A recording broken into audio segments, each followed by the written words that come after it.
Hey guys, what's cracking? It is Krakenation. We're coming at you guys with some more card reviews. These cards for Descent of Dragons and Hearthstone, new Hearthstone expansion, just continue to fly about, and I'm trying to catch up, but we're going to get through some really powerful cards, including what might even be the best card of the set so far.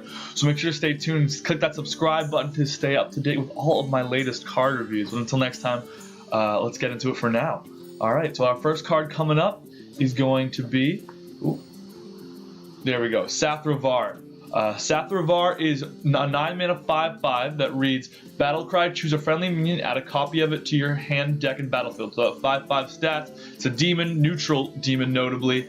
So what do I think about this card? Well, first of all, everyone's getting a free copy of this card right now. You can log into Hearthstone right now and grab a copy of this card if you haven't already, and it is going to be something you can start playing with right away, so that's pretty interesting. It's going to be cool to see what kind of splash it makes in the meta, if any.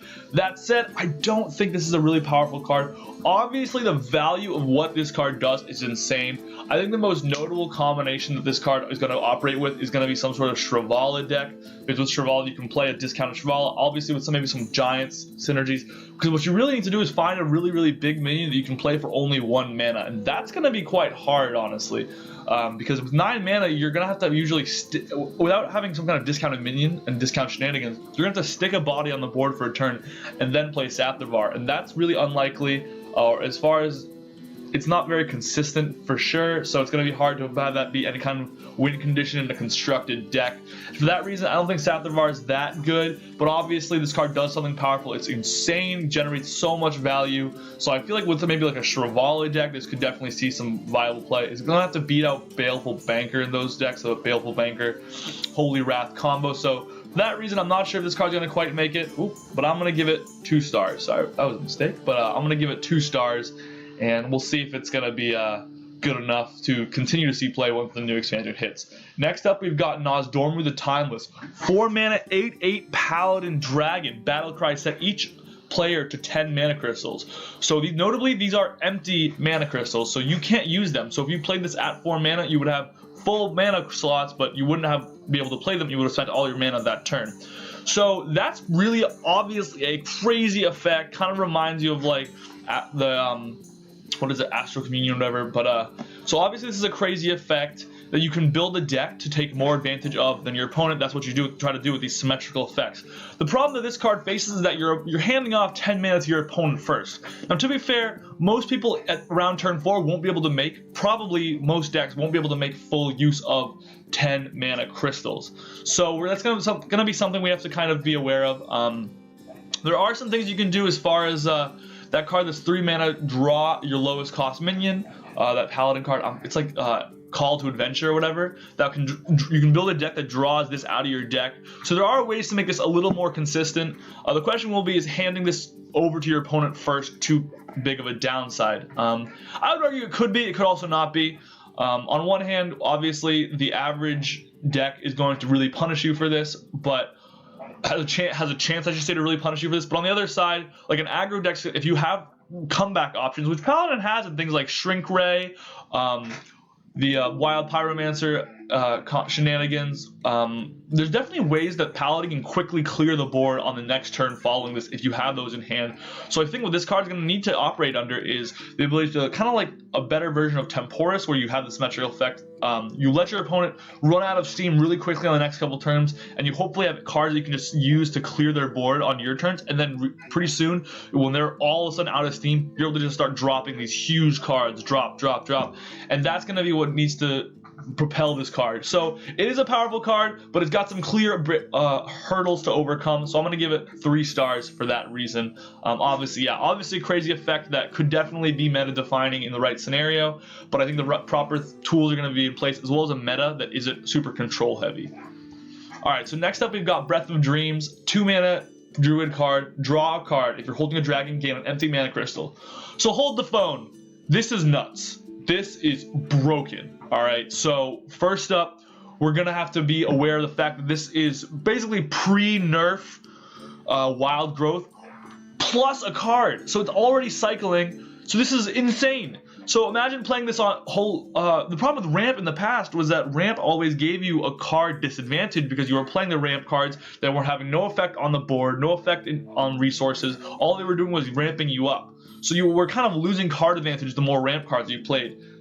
This doesn't do that. This cycles you into another card, but it's also pre-nerf Wild Growth, so that's insane. This card, Wild Growth, was already a clearly problematic card in the meta for years and years and years. Got nerfed to 3 mana, still sometimes sees plays, not obviously very much, but 2 mana, so this is already that problem card, but then has upside. So obviously the condition for this will be if a dragon deck is good.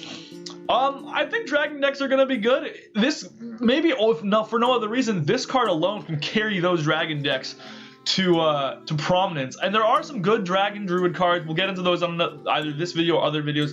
There are some good dragon druid cards, so I think this card is really gonna propel these decks to prominence, maybe all on its own back. So I mean, this card is absolutely insane. I just gotta put that out there. This card is dangerous, I feel like. So obviously it's an obvious 5-star card.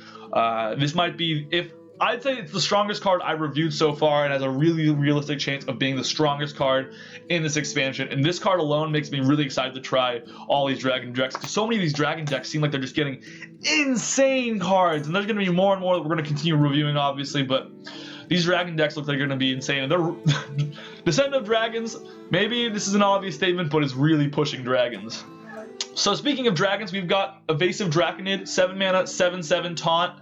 Can't be targeted by spells or hero power. This is a neutral card. So this card is pretty vanilla. This is a pack filler, but what I like about this is it's interesting pack filler, because it obviously fills a space. I think the card that I want to compare this to, it's somewhere between War Golem and Sogoth the Slitherer, right?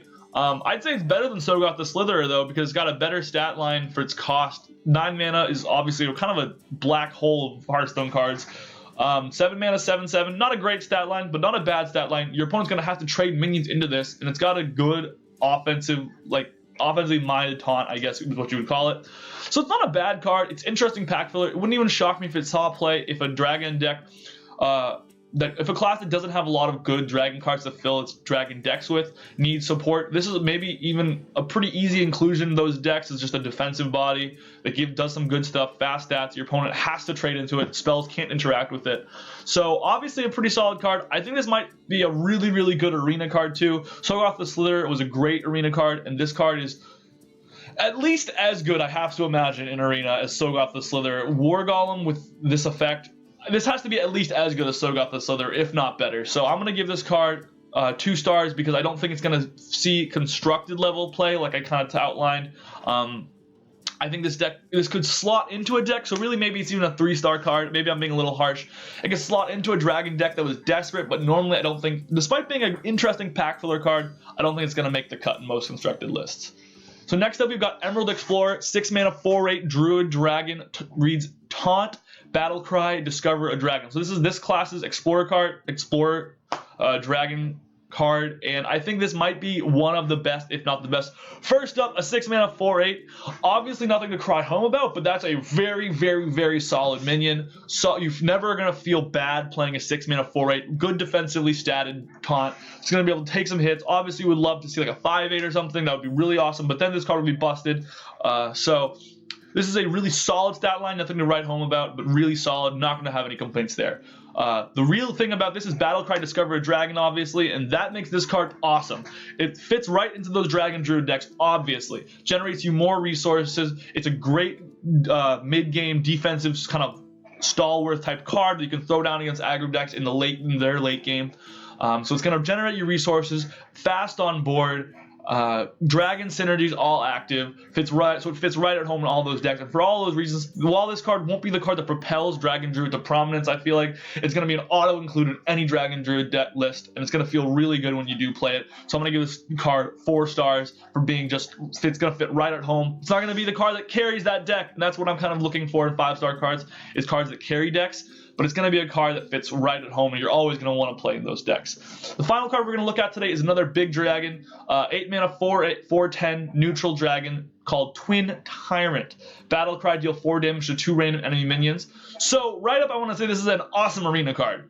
I got to think this is an awesome arena card. I think if this had something like Taunt, it would be a phenomenal arena card, but it's going to be a really good arena card regardless, because it just takes some efficient removal, bundled into a good body. So you're gonna really like playing this arena. It can hit only one, so in the situation that your opponent has only one minion, this doesn't do like weird things where you can't hit any minion because there's only one to hit. This will hit one minion for 4 damage.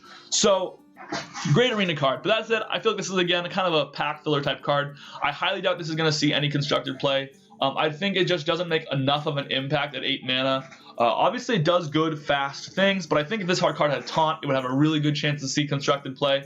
And unfortunately, without Taunt, it's going to have a little bit of a harder time because that forward attack isn't going to put a lot of pressure on when you want to, and it's going to come on too late in the game where forward attack is relevant. So despite the fact that it has a good amount of stats, I think they're just not relevant in the late game without Taunt. And the Battlecry wall is it's awesome. That's probably like at least a 5 mana. That would be like a 5 mana, 4 mana, 5 mana spell probably bundled in there. I just feel like it's not going to be impactful in games like this. Is really good at dealing with like aggro and mid-range decks, and this card's not going to come down until too late against aggro and mid-range. So it falls a little short for me. I'm going to give it 3 stars. Maybe kind of counterintuitive based on what I said, but again, this is just really interesting pack filler, I think. I like the direction they're taking these dragons and pack fillers, and I think this is going to be a great card when you discover a dragon. It's really nice for this card to exist in the Discover pool because it's going to make a huge impact in those decks, but in that way. But I don't think it'll ever see play in the list itself. So yeah, that's today's cards. Hope you guys enjoyed this video. Leave a comment, rate, subscribe. Obviously, these are my ratings, so you can definitely disagree with me. Make sure to let me know what you think about in the comment section below. Subscribe to stay up to date with all of the latest cards being released. I'm always really excited to review these, and I'm really enjoying making these videos. It kind of lets me get my thoughts out there. And make sure to please subscribe if I haven't said that already 30 times, because it's always really appreciated and really encourages me, tells me that you guys are still supporting me doing these videos. So until next time, I will see you guys later. Krakenation out.